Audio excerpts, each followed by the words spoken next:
Breaking news చూస్తున్నాం. AP deputy CM Janasena అధినేత పవన్ కళ్యాణ్ ప్రాతినిధ్యం వహిస్తున్న పిఠాపురంలో తెలంగాణలోని భద్రాద్రి కొత్తగూడెం జిల్లా నుంచి పాల్వంచకు సంబంధించినటువంటి ఆ ప్రాంతం నుంచి దాదాపు అక్రమంగా 300 క్వింటాల రేషన్ బియ్యాన్ని తీసుకెళ్తున్నటువంటి నేపథ్యంలో పోలీసులు స్వాధీనం చేసుకున్నారు. కొంత ప్రస్తుతం చర్చనీయాంశంగా మారినటువంటి పరిస్థితి మనకు కనిపిస్తుంది. రైట్ నౌ దానికి సంబంధించినటువంటి పూర్తి డీటెయిల్స్ తెలుసుకున్నటువంటి ప్రయత్నం చేద్దాం. సో పవన్ కళ్యాణ్ ప్రాతినిధ్యం వహిస్తున్న పిఠాపురంలో తెలంగాణ రేషన్ బియ్యం పోలీసులు స్వాధీనం చేసుకున్నారు.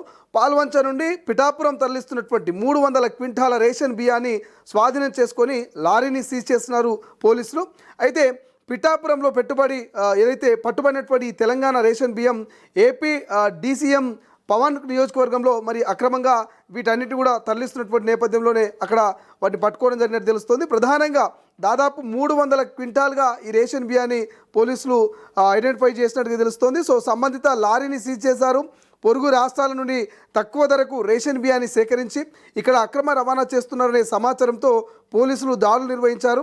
సో ఈ దాడులు నిర్వహించినటువంటి 300 కేజీలకు సంబంధించిన ఏదైతే 300 క్వింటాలకు సంబంధించిన బియ్యాన్ని పోలీసులు స్వాధీనం చేసుకున్నారు. ఎవరైనా రేషన్ బియ్యాన్ని విక్రయిస్తే కఠిన చర్యలు తీసుకుంటామని ఇప్పటికే పోలీసులు హెచ్చరికలు జారీ చేశారు.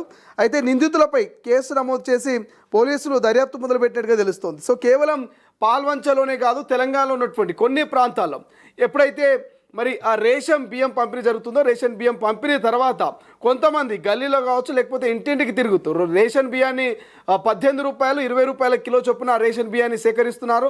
సో సేకరించినటువంటి బియ్యానంతా కూడా ఒకచోటికి చేర్చి ఆ ఒకచోటికి వచ్చినటువంటి ఆ బియ్యానంతా కూడా సో ఒక సంచుల్లో ప్యాక్ చేస్తూ ఆ సంచుల్లో ఉన్నటువంటి 100 క్వింటాల బియ్యాన్ని ఇతర రాష్ట్రాలకు లేకపోతే ఇతర కోళ్ల ఫారాలకో లేకపోతే ఇతర యాక్టివిటీస్లో వాటిని ఉపయోగిస్తున్నట్టుగా కూడా కొంత పోలీసులు నిర్ధారణకు వచ్చినట్టుగా తెలుస్తుంది. బట్ ఏదేమైనప్పటికీ ఇప్పుడు లేటెస్ట్గా మరి ఈ భద్రాద్రి కొత్తగూడెం జిల్లా పాల్వంచ నుండి ఆంధ్రప్రదేశ్లోని పిఠాపురానికి మరి అక్రమంగా తరలిస్తున్న 300 క్వింటాల తెలంగాణ రేషన్ బియ్యాన్ని పోలీసులు స్వాధీనం చేసుకోవడం మాత్రం కొంత చర్చనీయాంశంగా మారినటువంటి పరిస్థితి కనిపిస్తుంది.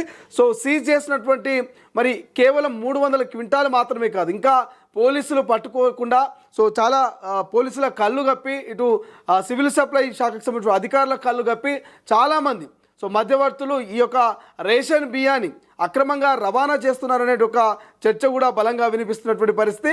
బట్ ఏదేమైనప్పటికీ so AP deputy CM Pawan Kalyan ప్రాతినిధ్యం వహిస్తున్న సో పిఠాపురానికి మరి ఈ యొక్క 300 క్వింటాల రేషన్ బియ్యాన్ని అక్రమంగా రవాణా చేస్తున్నటువంటి సమయంలో పోలీసులు పట్టుకోవడం మాత్రం కొంత చర్చనీయాంశంగా మారుతుంది. ఇంకా ఎవరైనా రేషన్ బియ్యాన్ని అమ్మినా కానీ కొన్నా కానీ కఠినమైనటువంటి చర్యలు ఉంటాయి. సో అక్రమ రవాణా చేస్తే సో ఖచ్చితంగా పోలీసులకు సమాచారం ఇవ్వాలంటూ కూడా అధికారులు చెప్తున్నటువంటి పరిస్థితి మనకు కనిపిస్తుంది.